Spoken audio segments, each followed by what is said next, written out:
जिनको अल्लाह रब्बुल इज़्ज़त ने वो मकाम और मर्तबा अता किया कि 12 इमामों की फहरिस्त में आपका नाम आता है। मौलाए कायनात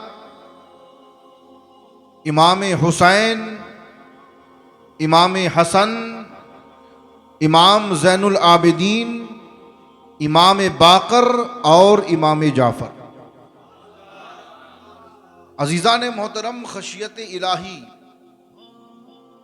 आलम ये था कि हज़रत दाऊद ताई रहमतुल्लाह अलैह, जो अल्लाह के बहुत बड़े बुजुर्ग हैं और अल्लाह के बहुत बड़े वली हैं, हज़रत दाऊद ताई रहमतुल्लाह अलैह एक मर्तबा आपकी खिदमत में आए और आने के बाद अर्ज़ किया कि अय फ़र्जंद रसूल,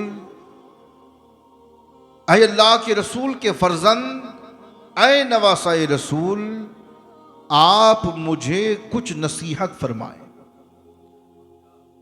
ये हजरत दाऊद ताई जो अल्लाह के वली हैं, अपने आप में बरगुज़ीदा बंदे हैं अल्लाह के, इमाम जाफर सादिक से आकर अर्ज करते हैं कि आप मुझे कुछ नसीहत फरमाएं। और आगे क्या कहा? नसीहत इसलिए फरमाएं क्योंकि मेरा दिल सियाह हो चुका है। ये जुमले किसी आम बंदे के नहीं हैं, ये जुमले अल्लाह के वली के हैं। तो आपने फरमाया कि अय अबू सुलेमान, तो खुद जमाने का बरगुज़ीदा और जाहिद है और अल्लाह के महबूब तरीन बंदों में तेरा शुमार होता है, भला मेरी नसीहत की तुझे क्या हाजत? यानी आप तो खुद अल्लाह के बरगुज़ीदा बंदे हैं, आप भी तो जाहिद हैं, नेक हैं, आमाले स्वालिहा करने वाले हैं, फिर आपको मेरी नसीहत की क्या ज़रूरत? हज़रत दाऊद ताई ने अर्ज़ किया कि अय फ़र्जंद रसूल, बात यह है कि आपको तमाम मखलूक पर बरतरी हासिल है, आपको तमाम मखलूक पर बरतरी हासिल है और हर किसी को नसीहत करना ये आप पर वाजिब है।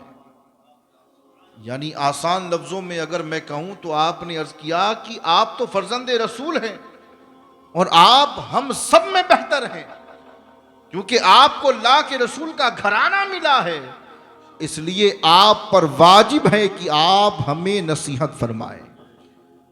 तो आपने इरशाद फरमाया कि अय अबू सुलेमान, तुम नसीहत करने की बात करते हो कि मैं तुम्हें नसीहत करूं? अय अबू सुलेमान, मैं तो इस बात से डरता हूं कि क़यामत के दिन अगर मेरे नाना मुहम्मदुर रसूलुल्लाह ने मेरा गिरेबान पकड़कर मुझसे ये पूछ लिया कि अय जाफ़र, तूने हक़ मुताबिअत अदा करने में कोताही क्यों की? तो अय अबू सुलेमान, अब तू ही बता मैं अपने नाना को क्या जवाब दूं?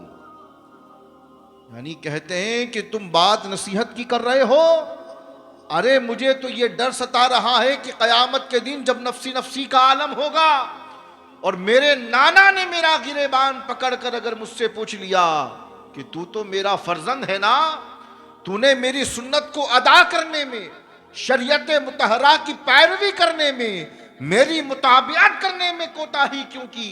इमाम जाफर सादिक फरमाते हैं कि अगर ऐसा हुआ तो मैं अपने नाना को क्या मुंह दिखाऊंगा?